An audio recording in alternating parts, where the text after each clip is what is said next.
இதான் ஓட. ம்.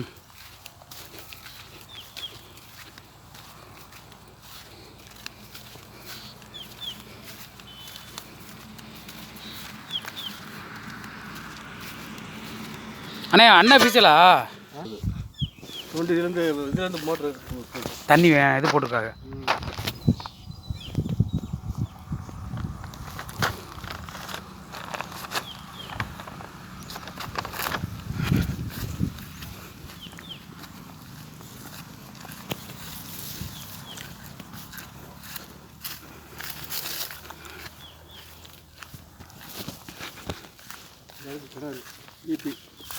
Free service. இதுக்குள்ளே கொஞ்சம் செடியும் சத்தியமாக இருக்குது, ஆனால் ஃப்ரீ சர்வீஸ் இருக்குது இதுக்குள்ளே.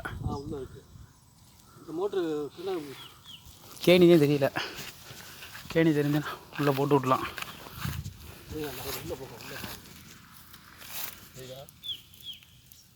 அடர்த்தியாக இருக்குது, வேறு தடுமாறிட்டோம்னா உள்ளே போயிடுவோம். அப்புறம் இந்த இங்கிட்டு இருக்கும் போல.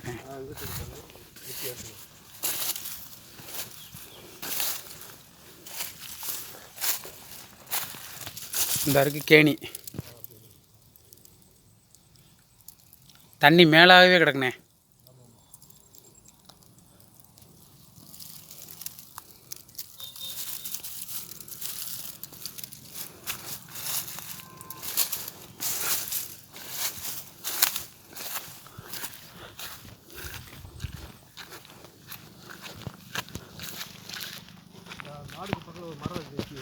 ம், அதாவது வேப்ப மரம்.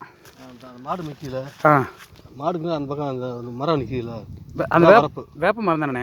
வேப்ப மரம். அந்த வேப்ப மரம் வரைக்கும் தான் இல்லை வரப்பு. இங்கிட்டு வந்து அந்த கரும்பு நட்டுருக்காங்கல்ல, அது வரைக்கும் வெளில தென்னை மரம் வந்து 170 மரம் இருக்குது.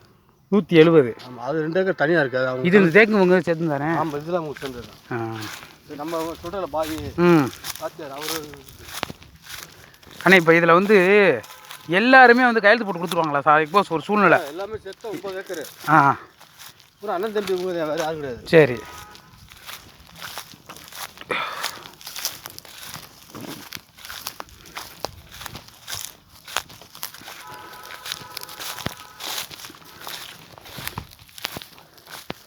நான் மரம் அதுதான் ஒரு ஃபோன் அடிச்சு 2 மூட்டையும் பார்த்து போயிட்டேன்.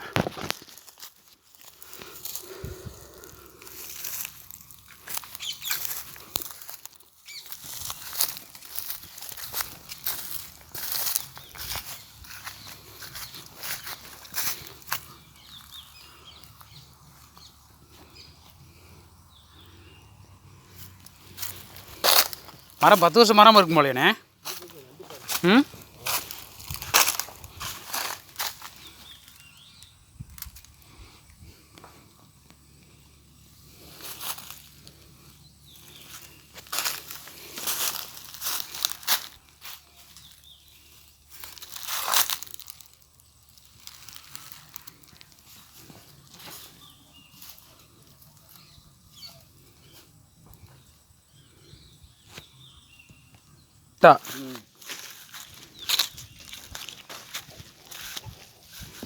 மொத்தம் 180 தானே தென்னை மரம்? 170 தென்னை மரம். ஐயூர் பிரிவு எரம்பட்டி வழியில். எரம்பட்டி ரோடு ஐயூர் பிரிவு.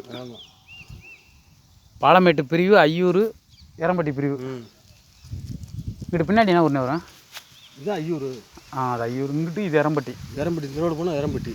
அப்படியே எரம்பட்டிலேருந்து போனோம்னா அப்படியே வாடிப்பட்டி போயிடும். வாடிப்பட்டி இந்த ரோட்டில் இங்கிட்டு போய் ஜாயிண்ட் ஆகிடும். லொக்கேஷன் கரெக்டாக போட்டு விட்டுருங்க. ஆனால் மொத்தம் இதில் 170 தென்னை மரம் இருக்குண்ணே. நீங்கள் பிடிக்கணும்னாலும் பாருங்கள், இல்லை இதுக்கு சம்மந்தப்பட்ட யார் இருந்தாலும் சரி இதை கேளுங்க. இதுக்கு உங்களோட கான்டாக்ட் நம்பரும் கொடுக்குறேன் இதோட சேர்த்து. ஆனால் எமர்ஜென்சி சேல்ஸு நீங்கள் வந்து ரொம்ப லேட் பண்ணக்கூடாது யாரும். ஓகே.